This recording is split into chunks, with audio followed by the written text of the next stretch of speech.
zaina chuan rin na wanga khongaya chandam kan ni theidan ka soidona dan le khongai na in lai chin na pathian thu ilongai thang u FSC bung ni chang riat kan en chuani rin na wanga khongaya chandam inni nangani tho chua ani lova pathian thil pe kani thil tia wang ani love chu ti lo chuan min an chuang dange tiani athu kan sia te pathiani kan za tan mal som ro se evile adama mi hing masaber nule pa masaber te suala an lo tluk ta nu khan pathian la ka thenin an lo ma pathian fa ani na khalo bo ta a rule tha tia ko an lo ni ta ti kan moa chu ta tanga mi hing lo piang chho ren te chu sual sa vekin kan lo piang ani ngai te kholo na dinin kauma kanun sualin min paya ti kan mo ni nau pang te no pum chunga mi pho kha sual sa pai kan lo ni ta ti pathian tu min thila no pum chunga nom lai tang rengin sam somale pri chang thu mai ting e soi mi suak sual te chu an no pum chunga tang renga pathian laka theni an oma an pian vele do thu soi an va po thina an tur churul turang ani alo tiani evile adamate suala an tlum nuwa an tha te local zel mi hing lo piang zong zong te hi sual sa lo piang vet kan lo ni ti pathian thui min thila sakol ring sial rang ring tiang khan misual an nian ni sual to te kan ni wang khanin nu pum chunga tang reng sual pai kan lo ni to ti pathian thui min thila misuak sual chu nu pum chunga tang reng a pathian la ka thenin an oma an pian vele to tu sen an wa ko thi an tu churul turang ani alo ti hiala chu wangin nu pum chunga nau te po kha a pian ma dai khan sual sa chatua na thitu alo ni sa mai ti pathian thui min thila isai hong somli pariat chang riat nai ya chu la tang rengin bo chetu an ti thin chauti ka resia atiani oi om lo tak chu li te ro mo tuna nau pam te lo piang yang atinge mo suala ni ve mo theng le a chan chu a pai tu nu kha adama tha ni na sual sa lo piang kan ni wang ani kan da dia me ti chuan e vi le adama tha song song te kha rule kha ka efrem tha ka ni manase tha ka ni abraham tha ka ni ti ni lo chapo ni mai the juda ho farisai ho ni po khan kan kha tu chu abraham alom ti nan chapo e ma abraham tha nyan chuanga ma sela li suat rule kha teu gena ro ran chu tingen pum pel thiam ti na soini chon adam tha zong zong setana boy ta to zong zong hi rule kha ti ko kan ne a chan chu rule tu nge ni kha dia bola setana kha rule puitar ti ani chu wang chuan thil sual ti kan du ta na tang hian kan pa kha hiat ani kai le chiarwala zona bung le cha sum li pali nan ni zong in pa dia bola ne na chuak in nia in pa du zong ti in du ani wachiam ve zuarui wanga misual ani lawa thilaruk wangin misual ani he lawa asual wangin zuarui thina asual wangin aru thi ani zok ani in mathiam mi vo thuk thina wanga misual ani lawa asual ma wangin mi vo thuk ka ching ani zok ani drug ati thin wang ringota misual ani lawa atin long chunga kan drug ti du na ring lu sual au ma wangin drugs ati thin zok ani a uire thin wanga sual ani lawa uire du na tin long sual ani zok thin wangin a uire thin ani zok ani inda tiam trumo ser thupo hi ara wang ringota ser thumani lawa azunga tangin akunga tangin na para ti khan atopa ser thumara chau ara lo lai pon ser thum kung ani tho misuak sual kan ti te zurui mang te til ru mang te po hi zurui mang te trak ngol ve te po hi biakina an lo kala an thu dreng lai po yen misual ani tho ru lo bia kin na thur lai tha kar lai pon mi sual ani thau thau an chung ri la chu sual na chu alo trâu to zung za ma thang khan dia bola tha kan ni chu wangi thil sual kan ti reng reng hian kan pa a riat ta em maya nang ni zong in pa dia bola ne na chu in ni in pa du zong ti in du ni thil sual ti du na thin lung nei zong zong hi an pa chu dia bola ti na ni ta chu tiang thil sual ti du na nei lo mi hing chu kan om mi thil kan ti sual wanga mi sual kan ni lawa kan sual wangin kan ti sual zong train alo ni isai bung som ru pali cha ru hi han chiar ro le te mo kan ni na che hi mi bol lo angin kan no om ta vek sia kan fel na zong te po silfen bol lo ngani ta yen tu ma kan bang lo zurui te dramol ve te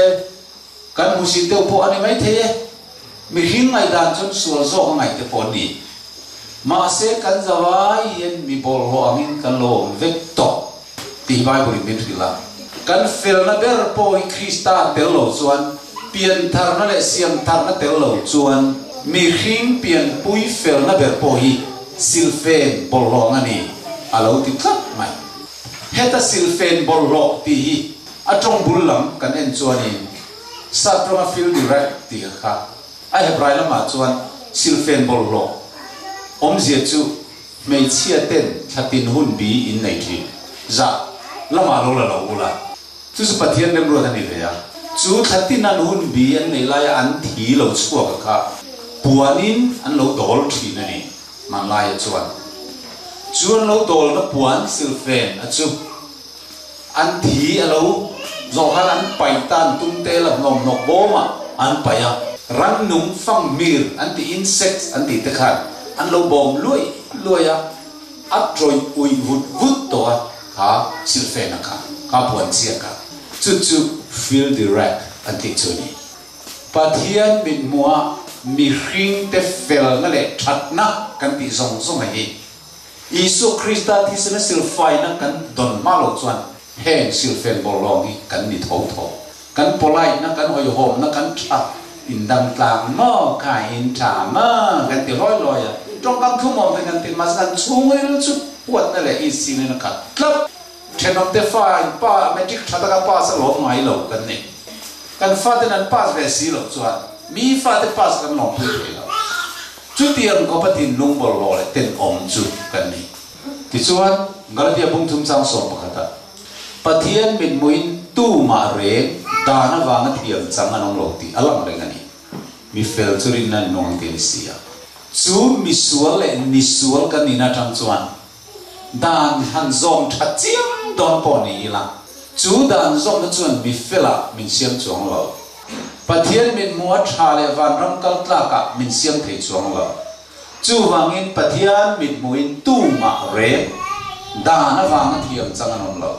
ser tan awang point chan damani thailo sabat ser dik awang point chan damani thailo vok sai lo ringot wang point chan dam ani thailo meizil zu lo wang ringot point chan dam ani thailo pathian mit mua misual an sedong kanoni to thiam lo chang kan ni to eng ti kong point he dan ni ka zo me ti in ti thaviu po ni langin Krista thisena siam tharna pian tharna kan ti tharau tiang lim silfai na tel lo chuan chung alanga paw kan dan zom na zong zong chu engma lo silfen bolwam chau ala ni tho chan nam na na tling reng lo farisai kan ti te kha sa kholama min vong fel dan zong zong alanga paw mi ring mu te zong zong zom thafam ki mai ngai te an ni ma sela li suan farisai te kha rule kha in ne ti tlat chapo ma ni ai mi dang sual zo ka mutrin fel le thai ngai mai na ka cham si an ni rombung tum cha som ni lo chia ro lang su ti chuan dan thil ti awangin mi tu ma amin moin thiam changin an om lovang dan awangin sual khiat fam kim na alo om ani sia atiani he pathian dan hi ti dik tum na tang chan nam nei pier ke palu tum ang ania thil ti thei ani lo dan ni sual khiat na tan chau atang kai ni mi sual te tan thil thil ti sual piang in dan an bo se thi na chu wangin sual chu dan bo chen hi nia ti pathian tu min thila ti chuan dan bo che te reng chu thiam lo chang an nia khai lum tur te mon lo nia nga sual man thi na alo nia danin mi sual te hi chan dam na pe thei lo wa tiam chan kan mamo danin tiam in chan tir thei lo i thi tur ni ti che hin na thoni ole kan tu soi tu ma kan lu thei nan te kin thu mangin kan ti le tiang no pang te ria tiang zong e dan leng khong ai nen lai chi na kan ria tiang thei na lal ber fa pai tu la that ti thu hi tv a po khan karon soi thi na ni e yan min ti chiang le mai man lai sakrama khwan lal anom thi na ni chung lal in tha chong ze la ro re tu pakhat chu a fele em mai adik em mai tu po mai khamilian le mi te a clear lo how salary thei a clear ek lo darang thapin mitin chung chang ro arel sak thrin ani amai ro chu chung khan cho fa pai tu la that ve ta that mai ru mang le suam mang ho zinga tela ti chuanin mi a that ta a hetiang ang tum lui re nga mi kap lum thin te hi kan ram danin ing tia rel tur nge dan bu khan keu tu an ti ta a chief jat chuan an keu ta le khabu chu hetiang tum lui re nga mi kap lum thin te hi chu khai lum tu tin kan dan bu ain zia ke ati ta ni chu ve lal ber chuan ma to ke ka fa pa hi kan ram ro re na danang takin khai lum tu ni ti ka puang e ti ta ni ti chuan zela lungina nda taran mai lal ber fa pa chu tu la thata dana thiam lo changa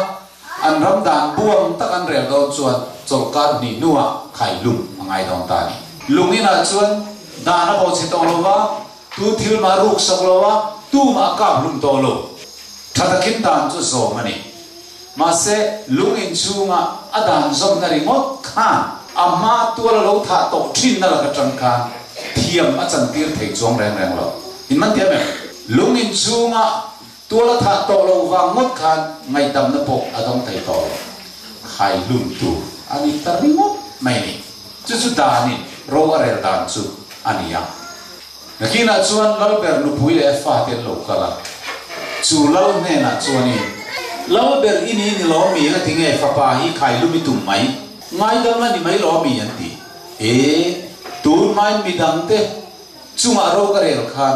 danang thapin ka rel thina kan fa pa ni wang mo tanga tinge dan lo ma ka rel bi ka ro rel tu dik ka ni don chuan danang thapin ka rel ve tu la lo an tia boya hi mangai lo mi tin an kok sok sok mai mangai te lun mai i mangai ni si te chuan dan chu no la boya hi khai lum lo in ngai dam la ni mai lo man ti dan hi ka fa pa mi sual pakhat ngai dam ka do wa mo tin kan ram ro re la dan ni kein ka nol thei mot lei ne dan lo nga ro ka rel chuan ro re tu dik lo lei nei kan ni don tlat chuan dan ang te ro ka rel ngai ti ta ni ti chuan ro re pui tu khon bol ten local ta olal ber i fa pa hi athi lo dan tur kan sia ano ti ta ni va thom ve nge an soi te u ti kan ram ro re na dan bu hi an mo ka ni dan hi pai te ilangin dana om lo chuan i fa pa hi kan ngai da ma ni nei lo an ti indil ru chu thale ma se thil pakhat ka zo ton cheu ka fa pa mi sul pakhat ngai dam kan du wang mo thian kan ram ro re na dan hi lo pai ta hi la dana om to si lo chuan midang in tual on that le se te kan rel le ta kam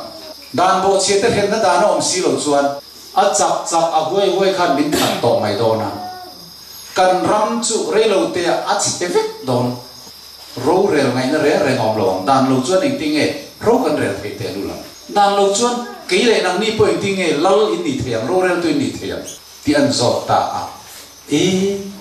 kan lo mai to kim la dan tel lo chu ning ti kong mai kan so khani ding zo don lo ni ta ke an ti ta chu ti ni chuan eng ti kong mai dan chu nol thei ani ta lo dan chu nol thei ni si lo chuan dan ang takin he mi so hi a thi lo mai ta ma selal ber chuan ka fa pa hi chan chua dan kong pakhat che a ong chu chu a thi ai thi du mi pakhat inorin pe the ti ta ni tu ma in pengam anong ta ka fa pathiai thidu tu mo in mu thei chuan aya kan khai lumanga ani kan ngai dam thei chuti ani chawlo chuan ani ngai dam dan kong aw to lo ti akilani tu ma kha fa ba ai thidu an mu da lawani a khai lum hun ni chu lo theng ta lal beri na fa pa khai lum don ani ti minanan ngai to chuan lal beri o aro rel hi avadi thi ne mi chunga po da nang takin ro rela a fa pa ngoi chunga po da nang ro rel don ani chumale ti an lo ngai to lai then khat chuan ma ni fa pa ti po khai lum du tu ti chu ma ngai na nei lo to pani chu lo ti to an om ma se khai lum tur ni lo then chuan al ber chuan fa pa chu lai na ta alal thu khenga thu tur a lo hol ka ni sia chu wang chuan chi po la tha ve lo fa po la nei ve lo ni wangi a fa pa a mai em mai khai lum an ni tur chu khongai lu tu ka ti chuan zela chu na vakal ta a fa pa chu a han ko wa boya i thil ti sualira thak lu tu ka mi i that trina tual tha mangi ni wangi danang takini chungchang re la nga ya i chuwa thei dan kong i kanan zong ya la dan ni nol ma yang te po kanan ti rum trina ma se kan ram ro re la dan bu i nol thei alo ni lo dan ni kan nol chon ke po lal kan ni thei don lo wa ro ka re thei don box si lo wa ti chon ni thi ai thi tur kanan zong tu ma thi du anom box si lo wa nang ma nge i thi angai dan angin ma se ka mangai lu tuk chia chu wangin inun thei na kong om chun chu voina ye i aya ke ma ka thi do na ni kha ka kor hi lo ha la nangi ke i kor kha ka hangi ka kong khe ni lo hreng la ke ni kong khen ka lo hrenga ti chuan nang chi lo an chua ka nga ka aya na kin anal thu khenga ila thu nga ro lo re la nga ke i ro chu voina ye i aya ka in khai lum tir do na ni chu chau chu itan chua thei dan kong om chu na ni tia rir ta chu thu chu fa pai nan riat chuani a trap ta ni kapa nang ma thi kher lo hian ke hi ngai dam dan ka om thei to lo ve mi ti an zok ta om lo da ni bo chi dia ra thak lu tu ka dan kha nol thei ani box si lo dan chon thi ngai tu na real box si che i thi ai thi du tu manom si lo voina hian inun thei na kong om chun chu ke ma i thi ai ka thi mai hi ni chu vani nu te lo hril la i aya ka thi ta ti lo hril la tu nu lo ti so to ngai su tu na hi da ri mai dol ha ka kor hi ha la ke ni kor ka lo hang ti ai na hak thing ta mol mola anin poman trap ta a fa pa chuan a pa chuan clear tree na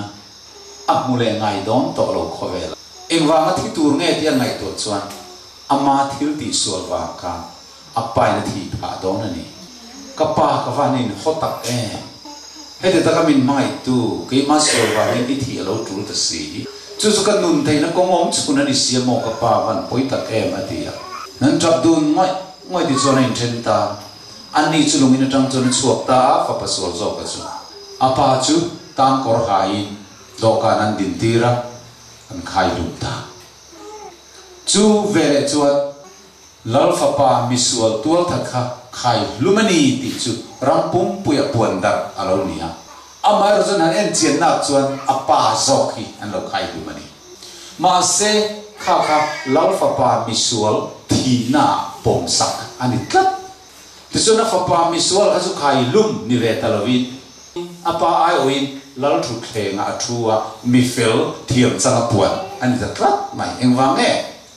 athi ai apa athi ta fa ani kan ta thiam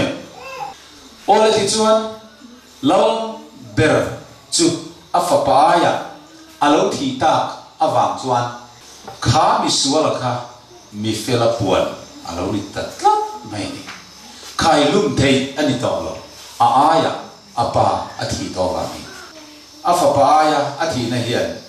enge apuan chota kang le lal ber chu fa pai na lo in khai lum tir zo ka lo ni ti an than nu chuan mi thin lu ngai nge lo la ngai rin i lo en tiang pakhat na chuan a ma ngai na thu zia mi na lo heta in man tiam a fa pai ama athi du nia ma le a afapa hi afalo mangai em veleti apa mangai na thuk zia mi zong zong nan chuak ta apa ni na lal ber hian ro arel dikani mi chunga danang thaparo relang khan amma chunga po danang thapin sual man thi nei a thlen tir ngam ani afahan rel dik ta em ti chu mi thin lunga lo lang lai ta ador le chuan dan dio nol thei alo ni lo dan chu nol thei ni selal ber khathi lovin afapa ka ngai dam ani tura ma se dan kha ti kong ma nol le pai thei ani lo wangin sual man thi na chu atok alo tul ta sia chu wangin dan ni a nget lutuk ani ti dam lam thei ani lo ti in mi pui ten an rithiam ani in rithiam en apalina chuan dan bo chia thi avalo poi thui ve chumi la ka tanga nun na nei le na tur chuan tu ina motali na tok lo chuan dam na on to lo thiam chan nom to lo tuar tu no manga sual man thi ne dan bo chia na ra thak je hi khalal ber thi na khan alo puang chuak ta ani oles tiam bok chuan nang le ke hi pian tir tangin rule kha adama tha khayo ka moi lo en ru misual mai ni lovin nisual kan ni to a mi ring kan ni na ring hi mai sual sa kan lo ni to wang khan pathian ro re la dana tang chuan in thi ngai ngai tur nei ti hian ni top mai ni bum per na kong da ngaum lo kan dan zom that nai min chan dam thei to lo wa lungin chunga zel zawa kan dan zom na ri wa tian kan thil ti sual to na le nisual misual kan ni to na la ka tangin min chan chok thei to lo wa o mi thei community lu le he thi na taksa la ka tu nge min chan chuak kang atiang mai khan kan tan pum per nom to lo amaro chu pathian tu chuan ti hian min thil ro bunga chang ru ka kan la chak lo lai khan thi tu ra ruat kan ni lai khan a hun te in Krista chu mi suak te ai chuan alo thi ta si ati in re dia me chatua na thi tu boral tu kan ni lai khan a hun taka khovela boral ma kan a hun taka Isu Krista chu mi suak te aya alo thi ta chu Isu Krista thi na chu pathian ni nang le ke thi na khovel kan thi na apom ta tata nang le ke mi fela min puang ta kan sual man bat zong zong kha Krista Isu chu min tla sakta anu na le thi nai ti chuan kan sual lungai thla ka kal puya ma ta na in belin aphur kalvaria matin atuari na chan zota ti la kan sakan khan Isu Krista thi nei pathiani nang le ke kan thi na min pom chu mi su khriat chua na tang chuan min he tharau thiang lim thil ti te na sara he cross thu kan ai o in Krista athiani ti an zu khriat nan zu wa po na tang yen pian thar na kan ti lo dong thina Galatia bung thum chang som pathu I chia ro la ngo 1 2 3 Krista chu kan aya an chedong lo ni in danan chelakata min tan chuak ta thinga khai ka na piang chu an chedong an ni ti sia kan sia chiang Isu Krista chu kan aya an chedong alo ni to min khai lu na tur chatur kan boran tur aya kan cross a Isu chu khen be na lo om to nang le ke hi kan thi a thu to lo korin thom ni na bunga kha chang som pale mi song song thi ai mi pakhat a thi chu wa min mi zong zong chu an thi ni alo ti to a chu mi zong zong zinga chon nang po itel ve a ke po ka tel ve khaile kan chia thalenga Krista chu kan ti to lovin ka tin kan chia rang Krista chu ka aya tin kan chia thunga ngo ma ni cheu ga in bela chia rang le Krista chu ka aya an chedong lo ni in dan an chelakata min tan suak ta varo ku ye ka iti ve ngam tem zai na yan ke mi sual drak mol vei zungol vei mi hur sim thei lo zung le mo me rui lo bo ye tang mi sual manin chan dam thei lo ka aya la li suwa an kheng be iti ve ngam toy ke ma sual wang Samin Krista Pathiani midang nilovin ke ma vang iti theye tita bong thum cha nga lo chiaro le mia thil vel takati ke ma ni nge yati sumi avang nilovin siam thar na le sil na tharau thiang lim siam that le na chuani a khongai na ang zel zokin min chandam ta a chiang chandam kan ni nahi thil fel ta kan ti mấy kan zu lo va ku va kan ai lo va voksa kan ai lo va sapat kan ser that va ni lo fin atian ni chu iman thiam siam thar le na sil na tharau thiang lim siam thar le na chuan a khongai na ang zokin min chandam chumi zo he thiam tu te nu na ro chuan min chandam tu mai le na lo piang ta min mai tu thoi chak na alo om ta chu wang cross min chandam na hian enge aro tar lan tak le i aya Isu Krista lo thi to ka ai Isu Krista lo thi to ti kan an thir hian cross kan thir hian enge cross thu puan chu chu i lo zir ve teng le pakhat na chuan pathian hian min va lo mai em cross Isu Krista thi na kan thir hian misual te amanga yani ti trong angai to lo soi po ngai to lo a chiang hal to ni zana lo kal lo tan punga ka chang te chuan kal anei to lo wa a kal pani a chia to wangi a thi don ta a kal pakhat pe tu om chuan an aladam le the an la chandam le the tu ma kal pe the nom lo anau tharan a peta a kal le lam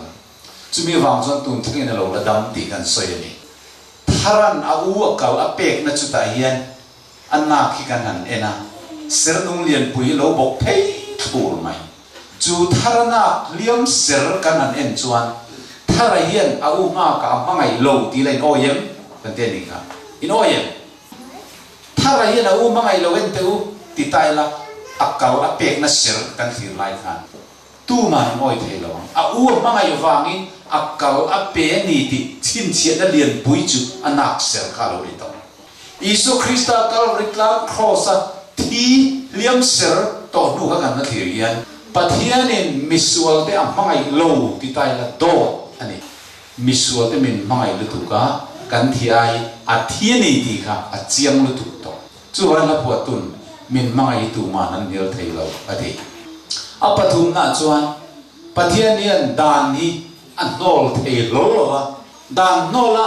min ngai dam mai kha thei lo wangin danang takin sual man thi na aron tuar ve dan noya chu chuan dan nge zia le dan bo chiat poi zia aron pholam Calvary cross ai so thi na ya apanga na chuan dia bola do thei zia po a pholam na ni Calvary cross ya tromo ole rompung som chang kwa chang som khani tinge soile ikai ni so chalo pa ni ti thana mithi na ta pathina kai thole ti ithin nongai rin chuan chandam ni oma chu mai te chu ni chandam nahi kan thir tia ai ngat lo pathianin Isu Krista i ke ma wangin cross atua tir chu mi sara chuan chandam kaloni ti ika ai tran ngama i thin noi ring ani chuan chandam ni don ti mai te hi ni kan man hele mi then khat chuan thil tha wa ti phota chol ni dik sapat te wa se phota ku wa ten ei lo phot nuwa pathian hin min lo pom ve du tong ti lai dan kan nei thi chu chu an ni lo pathian hian kan sual chung hian thiam lo chang kan ni chung hian kan ai of a pa Isu Krista a min pom ta alo ni zoka chumi zu he chuaka piam chuan dan an bo che du to lowa mei an zu du to lowa zuan in du to lowa drugs an in du to lowa an ti ai thi thole Krista mai nei an nun chu lo phuan nge to ni chu mai zok chu alo ni an kal zelanga samja som ni palina chuan thangkam tu thangata sawa chuak angin kan nun nai chuak ta thang chu cheta ke ni kan chuak ta lo mai chu Isu Krista thi na zara chuan boy kan ni na te sal kan ni na tangin pathianin min chua tir ta afa min pom ta zalen kan lo ni ta min phuar tu thang hrui sual hrui chu ti cha alo ni ta thanga sawa o ka amai na tanga ai chan chok thei lawa ma se mi pakhat avakala a thang hrui chu zai cha saka a chuak ta ang hian sual hrui min phuar tu cha tuan re mora min nu lu tu tu raka Christa cross di na hian min ti cha saka a ring tu le ring ama pian ta tu na hian van rama kal thei na tu zalen na min lo peta chu chu a bu chiam tu de ta nar phal ani lo ole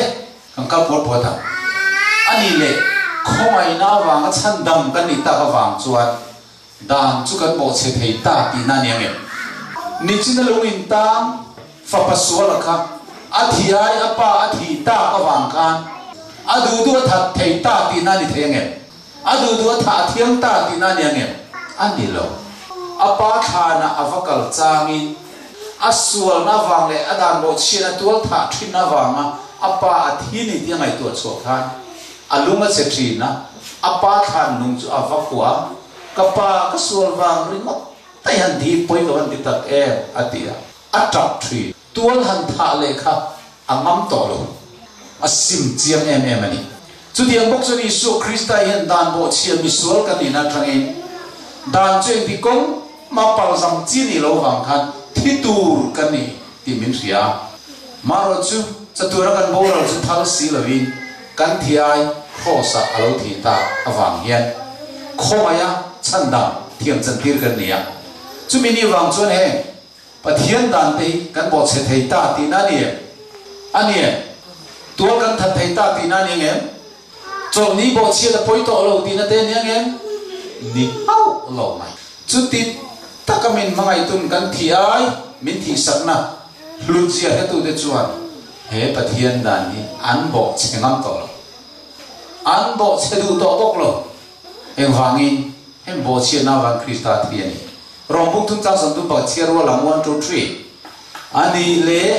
ri na wangin dan chu eng malova kan siam em ni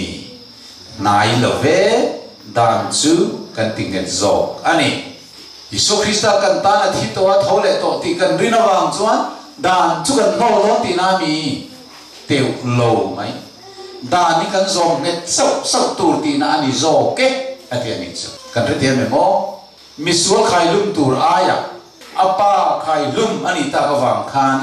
dan bo chia da thiam ta ti na ni lawa asual simin da na zom tha sau zo tur ti na ani chu diam bok chuan Isu Krista kan thi aya thi ta kan ti hian dan kan bo che thei ta ti na lam ni levin dan kan zom ve to tu kan sim to tur ti kha min zir ti ane sual sim na le thu zom na hi piang thar chan dam te om dan tu alo ni endingai ti kha chu thil thati chu kan om na tu rin pathian ni na bo sai lo kan ti ya sual sim na te dan zom na te thu oi na te kha ring tu chan dam to te nun dan tur le om dan tur a bo sai alo ni ta ni Efesia kan china kan share to wa thil thati tan Krista Isu chuan siamo min ama ku chok kan mesia chu thil thati chu kan om na turin pathian bo sai lo kan ni ngai dam ani awangi dan abo se thei ta ti na ani lo ti kan sei to zona bunga cha som palia khan aswa na wanga zeng na ve ati dam kan muwa lali so na kina muwa ni chu pathian be kina muwa anena ngai ro idam ta khi thil ti suale to su su ti lo chuan thil thalo le zuali chunga lo da nge ati ani ui re nu angai dam po khan dan chuan thiam lo chan tira lungaden lum maba ania chatuana boral turani ti ria Masela Isu Kristan angai dama thiam chan tira engtinga ngai dam khan ti kalla tu nuwa iwi rezel theito atien tilo kalla tu nuwa chuan ti suale to su suwa ngai dam na kan chan hian dan bo chezui zel tur ngai dam kan ni lawa dan zom zel tur ngai dam kan ni ti Bible hian min thia tirani Peter athong kharbong ni chang sombrita khan zalen in ni towa Isu Krista kan thi ai thi awangin kan zalen to pathian fa kan ni to adam tha ni sual boya kan om to lo kan ti ni ring tu ti chuan ma se chu kan zalen na chu sual ti nan mang lovin sual khu nan mang lovin pathian boya om nan mang zo ro min ti ni cross mutu Sydney group ni Christian te zinga an oma group khat na chu group A kan vuang lo ngai tharu le group khat na group A kan vuang mai nga chu mi ten cross an mu dan ka soi don group A te chuan cross an mathira isu cross kan be ka te nan en ka mu chiang le ngai ria e khai kan thiai Krista lo thi ni khi kan tu rai so so lo tu to kan ti ve tu re re ngom to lo an tian lime me man lo ho nga mi tuine crossara chandam kan ni ta la li so kan thi ai lo ti to lo ma le em ma kan ti ve ngai to lo dan som po ngai to lo chol ni ser po thu to lo isu na lo ti zo ve to lo ma le ti ngam pat tak mai dan mo chiat na thin lung ne an lo ho nga cross lim pui ve me maya sual ti ngam pat phana na mang hong ve ta su cross mutu group khat Christian ten an mu da chu ni group A kan ko cross mutu dangan lo ve le ta Christian te singa chu group B ho kan vo le mai nga a group ni na lali su Krista cross an thira an sual wanga pathian beram no liam thi nuam mai nan thir khan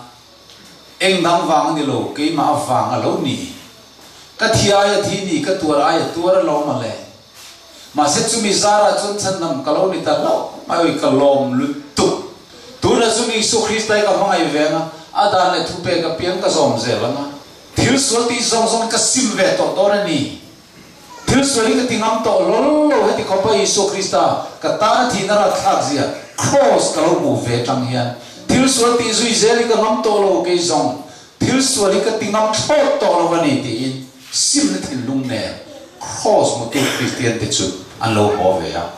sual ti hi an cha to ngai lo wa an du to bok lo wa an non sim ta ni group A cross mu dan nge ti ka nga group B cross mu dan ni group A ti zong kan ban an phal chin tu le tu man ban in phal lo ani lo le group B ho khan sual sim nan Kristan hu an mua an sual sim pa ta zo cross an mu kan adik zo king ring ti zong ban par vele china group B ten cross an mu dan hi cross mu tu dik tak te mu dan tu chu ani ta ni tiang hian lo mai to tai la in fa pa hian emo ifa zinga mi tu mo bel khan sarkar dan abo chia chu khai lum ani don ta in fa pa kha in fa no mo kha ma se chu khai lum tur aya chuan anu le pa tu mo kan khai lum zo kang mon ti ta se i pa kha i aya an khai lum nu khan i thil ti sual ngai khai chun zom le theyenge ti khai ngai to ro kan sual wanga kan nu le pa te an thi na huna ngai khan thil kan ti sual non le ngam re reng lo chu tiang je chu khomai na wanga ngai dam na kan chan na om je chu ni ta ni he pathian dan thu som pe ke hi voi na yan ring tu piam thar ten Krista kanai la thi to ti awangi pakhat po ke kan bo che thiam chuang reng reng lo he mi dan bo chien na wang hian Lucifer le ho tu zong zong chu aron pai kha to a he mi dan bo chien na wang bo khen e vile adam chu eden huan po an ho chok to a chu ta chang chun tu ma kan chan nam thei lo wa he mi dan noya in Krista chu lo thi ta a ke mani aya chu Krista kan ai khong ai na wanga minon thi san na zara chan nam ta lo ni ta ka wang chuan he thu som pe ki kan bo che thei ta ti na ani reng reng lo wa kan zom to tur ti na ni zo kan ni amen in the amen enge ni cross abo ta da na ka zan danga kan la zir tho don na chungin lim tharong bol na serle sang dan in thoi na dan ho ka cross a thai bo ani ya ma se pathian dan thu som pek moral law thana dan kan te ro hi chu chunan pakhat po abo thei lo kan the amen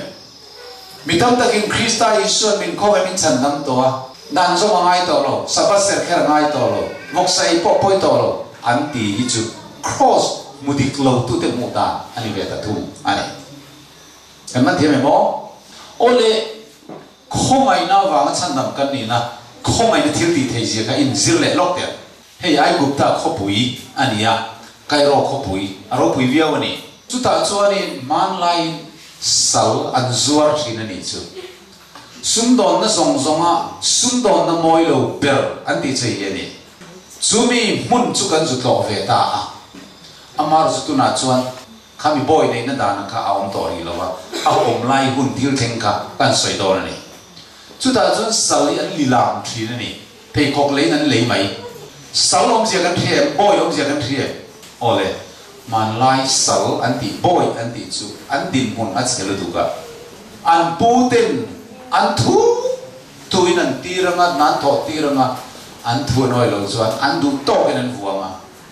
an vok lum pon thu boy om ve eng ma soi sel thei an nei lo chu tiang chu sal boy om sia chu ni chu tia sal ni lila mo lai chuan pangil nei tak mai hian alo thi ran maya mi hing ve na fam khatia bung ro le yan anin lei mai an mai to ka alai na en maya lo thi ren maya ti chuan ne cross sal tang pakhat chu anin don mo lai ta thlir lai kan amit tui alo tlami he pa he sal hi ka lei tiang ka fa tan ka le yang ro lu atu tan ka ro ka lu tir tiang ka khongai e mai ti ta chuan a pu ne na man wa zo ta lo chiar to via wa ma se a nei daya aman chuan in la ta chu tia in la lai chuan he sal tang hian necro sal palian tak mai hian so kamana pele ta so pa po so aboya asala min nei le don ni so ana ka thok chuang lawang a thu po ka som chuang lawang thi ka du ti na lo ang ani ma se apu mil nei tak mai hi avakala abeng bula langwal min zero ka fa tan ka lei tok che ti wa ni ina chuan a hruai hom ta in nuam tak mai hi na hruai lut ta phunbul pulran khane ro sal kha a ma mi ang turin boy le sala tang le tur ai ngai ni ma se he in thatak mai nei tu pangil nei tak hian chu sal ne na chuan in bol fire ole ti in bol fire tira kor thar na tak mai sut na tak mai chun hak tir ta a chia lo te ne na bu chang rum le sa tui ta kan siam sa ro ti ti chuan siama an peta chokopuar ai ngai lo ti ta ka ai tui ta mai puar taka ai lai chuan a pu chuan ti hian awa soi ni tlangwal ni chin khan imman ka pek lai khan milo an kum muara kaman a pele to ni mo so min le ta ni mo boy tan sia lo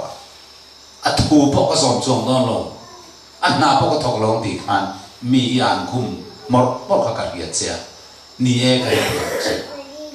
ma se ni chin ka hil chang khan kai chuan boy le sal atan ka lei lo chia ka fa tan ka lei che ni ente he in le lo zong zong i ka ta na song grab wan zong zong so ka ta fe ka ni helai ei pul huan zong zong te ka ta ni he lama lei le zong zong te po so ka ta ni heng zong zong hi i ro atan ka pe che ni ka fa tan ka lei to che amaro chu idu phot chuan salen ini to boy ini to lo idu tu na itlam bo thei idu thu ni e kan ne na om reng idu ero chuan heng zong zong i ta ti ni idu lo ni point isalen ta idu du i thang thei an ti ta he pa bier tan hin mit tui lo luang ta trong ngai na po he to lo azak lu tu ka kapu min ngai dam ro kalau hello ani ifa tan min lei ti kha kalau hello boy ni hi ka ning to sal ni ka ning lu tu to thi hi ka cha to ma se hen in le lo zong song le ram zong zong ni ka ro lu tu ra tan min pe ti ka ngai to kan riat ti ka fan long ta ka in ne na tang atlan bo hi ka du lo khoi mun mai ka tan mun no mong lo hang he ti ta ka min mai tu i kia ngom mi ka du ber i thu piang ka so manga ti roi ti piang chu ka tianga thok roi ti piang ka thokang he ti ta ka min mai na wang hian ka pu min ngai dam ro ti na trap suak ta không ai nó thiếu thì thấy gì ấy hiện ở tỷ lăng này thì cho nó bù này nó trong làn bầu chứ anh thì công mình chặt to rồi va bù bù lom cho thằng ta cái bù cái đam chú mini thu cái gió mà khơi làm mà cái vợ bầu san lo vàng chết thì rồi tiệp piang cái piang lom tự mini thu cái gió bằng ở đâu thì thấy ta chú bát hiền phát tên nôn đan tur chú này là lý số Christa hiền min ron tlan hiền salatan min ron tlan anh lawa boyatan min ron tlan suak anh lawa van ram lungman tam kong kha rang ka chak khopui anom zia soi lei thailo chatuan an nun na le em thon na mun chu kan chatuan ro lu turin min pezoka chung mangai na ro pui tak mai awang chuan ama nun na sengin min ron tlana khomai nei thiam min ron chantira boy ni lo turin Christa chuan min ron chhuatir ta chu min thin lung taka alo var poa Christa khomai na thuk zia an lo mo thiam ya adan le thu pe zon chak na thin nunga lo piang thar ve ta a chol ni thiang lim tak mai an ser chak na chu alo ta ei suat dia piang sabol lo le thil bol lo zu le rui lo te po chu ka ban san tong ti kha alo nuam ve ta chatuan rang ki kan chatuan into Jerusalem tarik kan chan vo tu lo ni ti khetu ti tan chuan mấy diều hành bàn san mày thì ava har lo zu hành bàn san mày thì ava har lo tak anh lim om to so kan in thế tiap em man kum khani reverend và long ha ka le ho te Canada rama Zaipol jadi Zaipol kha anju kal thina zain ram anju fang ma sian zinga khan mei zu ru chi an lo om ani om anju mol pho de wan yam sa bo win đi hậu thì gì ngày hiền mấy zumi tiếng thar lâu iron ruồi tel anh mo anh lâu từ nhỏ mày giặc em mày không phải ram đang ở chuan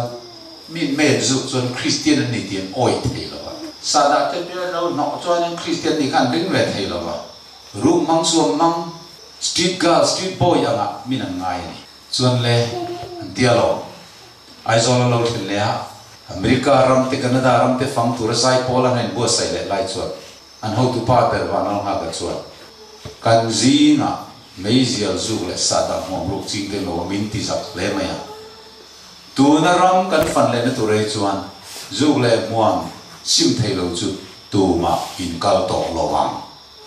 ti che America ram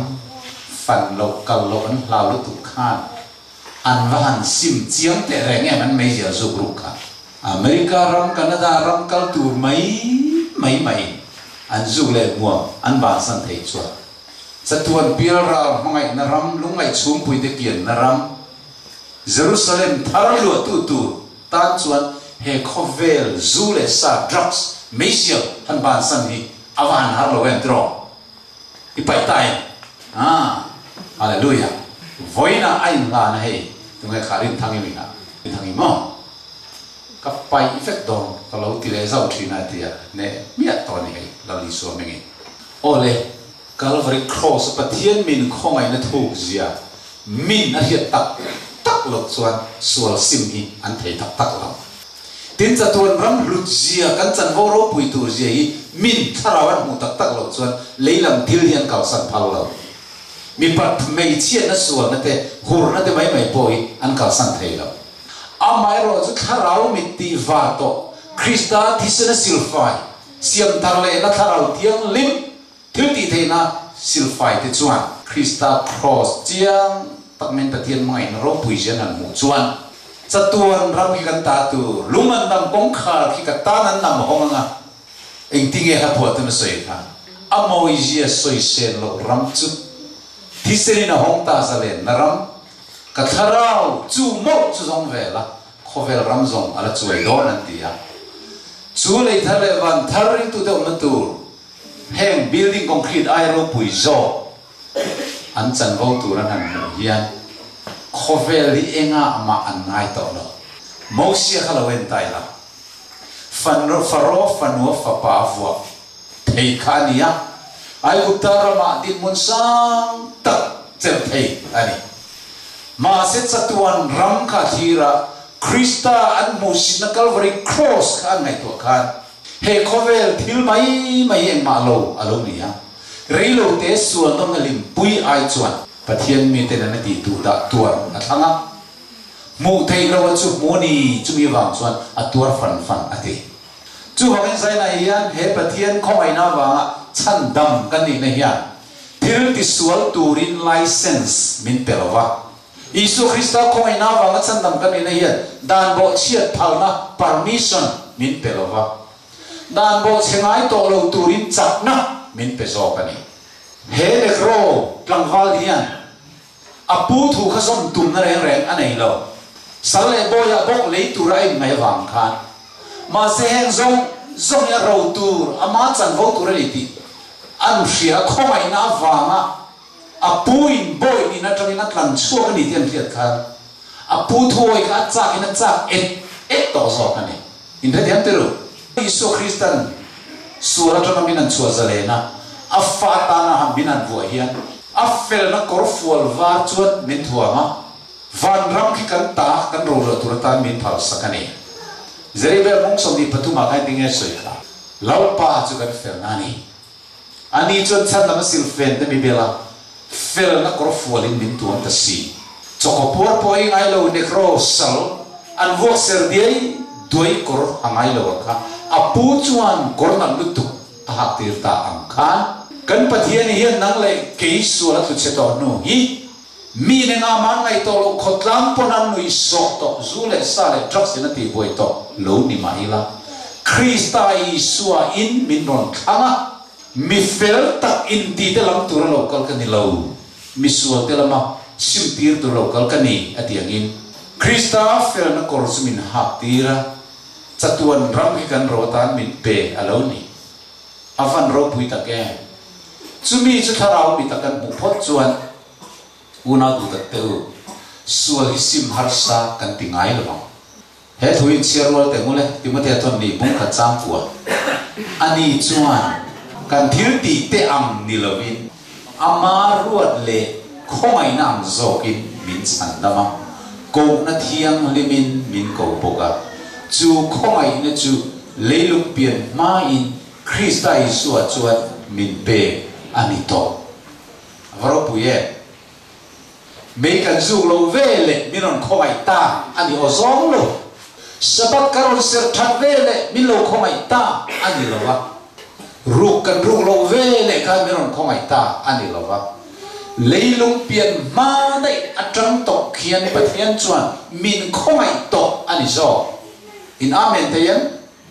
chu khomai na wang chau chona fa pa aron tira nang le ge cha tu na kan boral phal lo wi khomai nei miron chan dam ta ani he nu chan chin hi kan soi non le tia he nu hi a chan chin in la hello mai thaya rum kha chu office na ka thok online ka thu teng line phone alo ria alo kan tia pasal bi chonai niam ti ni ye aram te beri khomai de kin hospital ai lo chuk thie kan patient kan dang lo pakhat te rol me chia in ti lu matum reng kan dang zo lo khomai de kin non tlan chu vat la kan ba du ve okay chu kan na ni ye na dang zong zong kal sani katlan thangala hospital ka khen chuan kha me chia kha khuma lo thu lo tap fa fa ba a chung te pakhat ma kha wa ta khan tu ma om adu lo mi hing kha tu ma ngai thei to tilom zia kan zota di sia ngai fanu chu ke ti a hei di lu ma tum re tu ma bula po om tu min du to ro ti ka han kala bul na ya nu la di sia nge ete yo nge di ngai ti lu me tum mai hun min pero da kar ni chi hun min pe la i ne na thil soi tu ka nei ve chu min noi du chuan in ti lu non nia in ti lu mi lo la man mo su ti ka tu lo tu chu na pa ka lo ni tu ma do ka ni ti ka do ti ngoi ro eng ti sia nge chu te ti ta mai depression an ti hai sak tong chuan ril ru nat na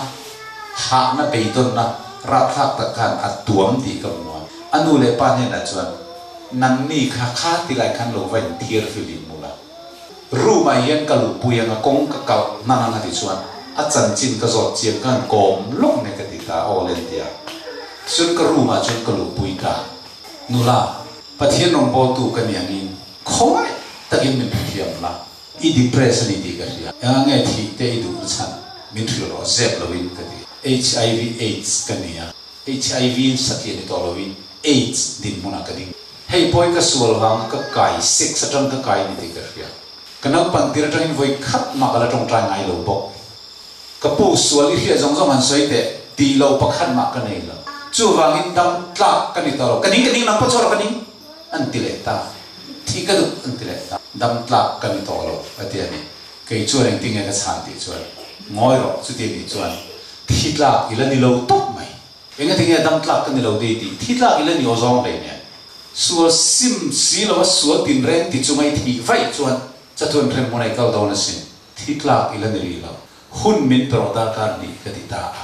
toy zong in ka soi ma van in do na chang in cross lo om chan le misual ber ke lam tu ra li su Krista cross at hita zakai misual ber ngai dam dan te uire nu ngai dam dan te pasal pangalai nei to pasal pakhat lei zo lo samari me chia ngai dam dan zong zong tele misual te ma sim ti tu ra li su mai na kal riklang cross at hita zong zong ka kan soita chu nang ma wa alo ni to tu nei lungai na zong zong po ra li su lo tu ar zo to tu nei ru ha nang zong zong ka gets mani ya khana lo tu ar to poka khang isual nei soi zong song nei soi lo te zong zong awang kan Krista chu ita na thi to sin chu wa ni sual zong awang Krista thi na hi pathian ni I thi na pom ve chu Krista za chu mi fil apuan ni thei sin ti kan soi chu aril ruwa tharau tiring in narong thok ta ani zo na mi ron zot ve ta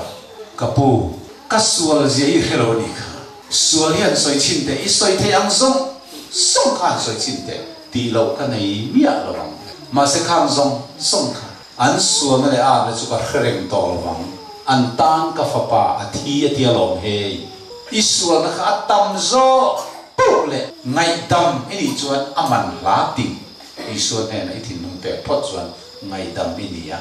I sual tam zo pu le ngai dam tu tan khan aman ha ting ini ti thu te khan kan chang chho ze la pathian kharau thiang ni min a thin nung a thuron soi ta nya ka pu ke yang mi sual hi ngai dam du pathian anong thei tak ang mo e om ke ye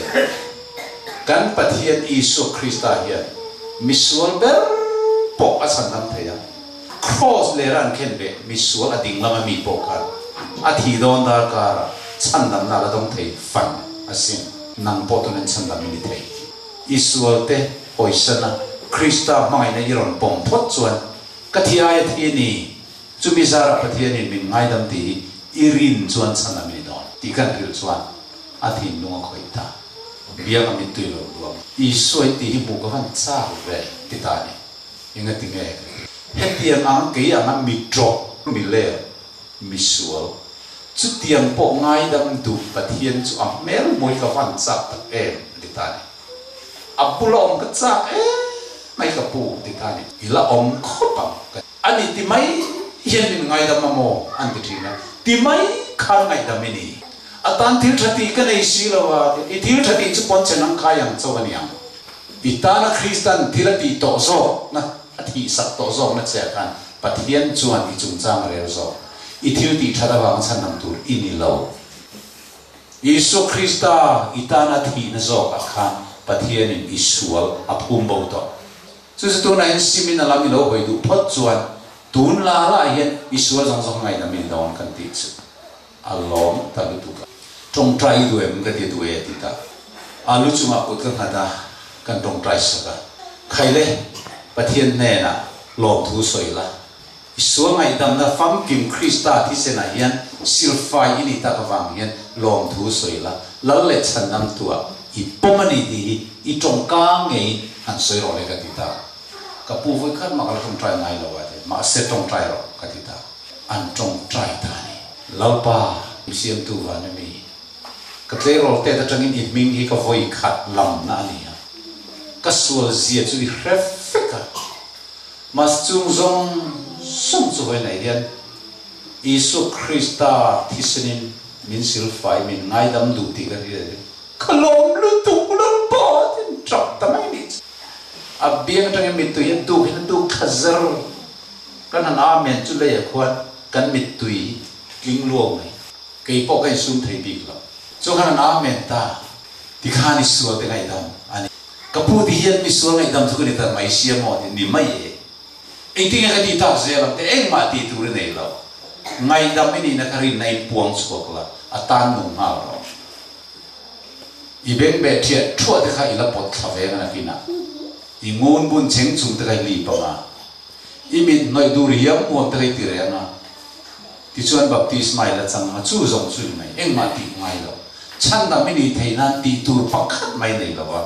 chan da mini thei na ti tur rom zong zong chu Christian a ti zo to a chu chu irin mai hi a to ke ka ti a beng be chun pot tha chot chot ta do ka na rom da beng le lam chun pot tha le chot chot ta do ka na rom da a jin ki kor to tak ka tang i te chang i dam doi ei bang le ku va khor ron da le ya ron khor le ya arang ka chak ngun le thi le beng be zong zong ron phor tan ron da ta khang song ka du to lo ta ni chuan ngoi te i beng be le thi heng vele chu rang ka chak tang ka ro vele ni to don riu ma ya khau la i pocket money tan mang ro ka ti pathian du lo zong man kha pakhat ma ka du to lo pathian ni chu ti khan har ro mi te ka ne na da ta chuan mei sial zong song te po chu sim tu rin a da nga la pathian fa ka ni to chat tuan nun na ka nei to fa ka valom tak em atia nun thar alo chang ta kha alom lu tu ka lali suat hi na le thole na zara ka suwa zong zong ngai tam nei to ti ka ringam ta chandam ka ni ta ka pu AIDS ka fail hong ti ka fam lau ta ke aron ti ta ni chu AIDS hilo ni ta lo ila tu na hin nang ne ka nin tong lo wanga Krista mai na thuk je ti ang ka don si lo okay mang puk ka puan tam chu chu ka hil ve don na ti ta nun thar alo nei ta ni chu chu khoi na wang san nam nong ye chu ni pathian khoi na han mu chien chun mo nun na sual thim nu sual ni atlen fai to sual ti chan na khom the to lo ra ti chu na nu te ne na ka huai ta in fanu hi mi thar alo ni ta ai ti lum ngai do to lo ti ka zu ti ta anu te nen chuan an hong ta thum nu anu le pa te nen basara kai mu lau mai in fanu khai nge an zi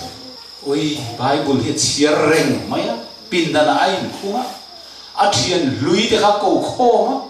i suat chan chin ka hile te sim ro sim phe ni ti a ke pui ho kha ko kho ma pathian thur hi na buaya zuk le muam la cha ti du rem to lo ma ku va ponan train khor khat po among du to lo re oi kan lom zia hi atia ni chu engin nge sual chu sim tir ta pathian khomai na hria na chuan a thon mai chan nam kaloni ti hria na chuan thil sual ti to lo turin power chakna alo petani pathian chu fakin nam ros zanina yan chu tiang anga sual ina lo boy to mi sual ni in hria chan nam na po be sei ve ngam lo chin thalo zu le mo na ri ti le drugs mo be chen pa na mo kan lo chin thin to wa nga sual ina phor be tlat van ram po be sei ngam ve to lo kan omen chu tiang mi sual ta na li suwa alo thi ti ka soi du ni chung mi ta tan chu na ni chan chin tha hi fel le thai ti ta tan chan chin tha puan tu kan nei lo sual in rengoi ngoi mani chak thei si lo te tan chan chin tha kan ron puang ani he pathian khoi na hian sual ti to lo turin chakna min pe thei ni tu po ka ne na local chona cholo adia ka sual te cross ma kalal pana phurta eng sa tam po ne ro se angai dam tu ani hallelujah he pathian mai na chan chin hi unau tu ta te u pathian in kan hian lo at lau lu tu cross eng wangin nge alo na chan misual ten nun an nei le theina tur te pathian mai na thuk zia puan chuan te kan sual silfai na ta te le se na do te zia buồn chuan atan Calvary Cross pathiani abuat sai ani chu wangin zai na hian nang ni thokrim le phuri phur jong jong teu kan ne na local ula keiman ka chok ti rang chu minti suana ne na Isu Krista ron pandu zai na kan omen lali Isu Krista ne na ka ang angin ka local du sin ti kan omen chu chui nom chuan zai na hian thil mak alo theng don pathian tharau thiang lim chop le chiran na tho kan mu don helai hung nai hian ke hi misual chu kan nia thitla nung tlak to lo nin ka in ria ma se zanin chanchin tha Krista chanchin tha atang hian beise na kan nei ni ti thei kan nom chuan zanin la poni suan na ni suan ne na ronin lan la misual kan ilal pa min ngai dam ro thu pha ka ron choi ke bula ti non trong trai ma te he fa patlan bo apa in lama sarua ka lo ho apa nei zong song lak saka anei zong zong general tu khan ka thonga ka pa ne na ka kal tiang tia apa in lampang aron pan don lai khan la taka om lai na pan lo mu di vai lu chuan afa pa chau tak mai local nang nangan mu chuan avat tlan ati apom tai ra chu to fok ta afa pai ngai dam po adil man la chu ta afa pa chun ka pa nang ma chunga le pathian min moin til ka ti suale I fa pa vuat la po ka ni to lo ma se chia ro pakhat ang tal khan min la pom the ngem ti in arong tong chua ka ma se pa mai na chun chu ngai dam na thua chap so ma dai chuan avat la na ava pom dai to chu wangin Isu le thu pha choya I mui I phun chua ma dai khan Krista Isu in lalpan aron zong hu to che pathian mai ne ro pui lu tu he apa hian eng ting e soi kha puan thaber han laula ron sin ti ro ka fa pa he thia alo nung le ta abo ka mu le ta ti hei pa mai na chan jin puan chuan na te khin thu Isu han chu ni le he khongai na wang chan dan ro pui tak mai kan lo khre te hi kan thla tham chuan chan na tu ta ngom thei to chuang lo khongai na wang chan dang kan ni ne hian chol ni bo chiat phal na min pelova uire turin phal na min pelova ru turin phal na min pelova tual that turin phal na min pelova khang zong sim theina thil ti theina min petel zok ani chutiang taka sual sim na le pian tharna khongai na wang zo chandam kan ni thu chu at taka kan lo chan thel theina kan tu soila par mal min som sak ro se amen le pathian fakna la kan nan nungatan kan lo sahawanga